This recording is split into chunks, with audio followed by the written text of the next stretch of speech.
Qu'est-ce qui différencie un super-héros du kidam moyen? Mis à part que lui il sait faire ça et que vous à la place vous faites... c'est que le super-héros lui il se transforme et quand il se transforme souvent ça pète. Parce que les héros c'est pas le genre à faire dans la sobriété. Ils aiment quand ça fait boum, quand ça fait tchac, quand ça fait fizz, quand ça fait... Alors regardons quelles sont les transformations les plus cool de l'histoire de la coolitude. Numéro 1, Xor. C'est un des premiers super-héros japonais apparus en France et à l'époque il en fallait pas beaucoup pour en foutre plein la gueule au monde. N'empêche, ils se sont vraiment pas cassé le cul sur les effets spéciaux. Pour rattraper le coup, ils sortaient une voix off qui disait toujours le même truc. Il ne fallait que 5 centièmes de seconde à Xor pour se retrouver dans son scaphandre de combat. C'est classe, sauf qu'il mentait. Il a mis une bonne seconde, pas 5 dixièmes. Enfin bon. Numéro 2, on reste dans le Japon avec Bioman, les ancêtres japonais des Power Rangers. Il leur en fallait pas beaucoup pour se transformer, puisqu'ils se contentaient de mettre leurs poings sur leurs paumes et de crier leur nom et de lever les bras en l'air. Voilà, bon, en fait, suffisait juste de trouver la combinaison. Ah bah regardez, les autres vont lui pomper l'idée maintenant. Putain de copieur.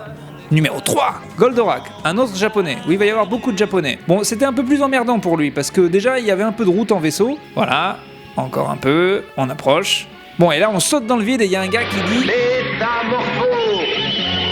Et après, on rentre dans le truc et normalement, on est bon. Bon, c'est bien joli les gros robots, mais ça demande un peu de préparation. Le problème, c'est que les super vilains, c'est pas le genre à appeler la veille pour dire « Allô Goldorak, oui, et ben je vais attaquer demain de 10h à 10h12. Donc pour la transformation, mais c'est ça qu'il faudra le faire. » Numéro 4, Wonder Woman. Il n'y a pas que les hommes qui se transforment. Et comme la transformation Superman est naze, là j'ai des lunettes, je suis Clark Kent, là je les enlève, oh là là, je suis un super héros. On va plutôt parler de celle de sa meuf, Wonder Woman. Alors pour une bonne transformation de Wonder Woman, il faut trouver un coin sympa, non pas là, voilà c'est bien, près du buisson, puis vous tournez jusqu'à ce que vous ayez un peu envie de vomir. Et bim, là vous perdez vos fringues, et vous avez une tenue sexy qui apparaît. Bon c'est emmerdant, c'est que vous perdez vos fringues d'avant.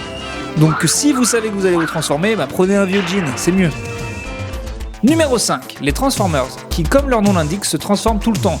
Donc pour eux c'est presque normal. Oubliez la musique, le tintouin, tout ce barouf, eux ils vont droit au but. Hop je suis un camion, hop je suis un robot, hop je suis un camion, hop je suis un robot, hop je suis un camion, hop je suis une kumquat, hop je suis un robot, camion, kumquat, chien, robot, chien, robot, camion, robot, kumquat, robot. Numéro 6, les Power Rangers. C'est exactement comme les Biomen, mais à l'américaine. Alors forcément, vous connaissez les Amerlocs, ils se sentent toujours obligés d'en faire trop. Donc non seulement ils font des mouvements avec leurs mains, mais ils en font 10 fois plus que les autres, et vas-y que je fais du mouvement, que des fois même on tape des codes, même si ça veut rien dire. Bon, le plus cool quand même avec les Power Rangers, c'est quand eux-mêmes se transforment en robots pour faire un méga robot qu'ils appelaient un Megazord. Là d'accord, là il y a de la transformation. Numéro 7, les Chevaliers du Zodiaque, qui ont des grosses armures, et comme c'est un peu des feignasses, c'est les bouts d'armure qui viennent à eux. Du coup c'est bien pratique, mais dans les versions modernes, c'est encore un peu plus classe. Là tu sautes dans l'air, dans le vide, et y a plein de petits bouts qui s'accrochent à toi. Et numéro 8, Iron Man. Alors le Iron Man d'avant, il ouvrait une petite mallette comme un VRP de Limoges et hop, il se transformait. C'était pas dégueu, mais c'était pas encore ça. Le Iron Man de maintenant, c'est autre chose.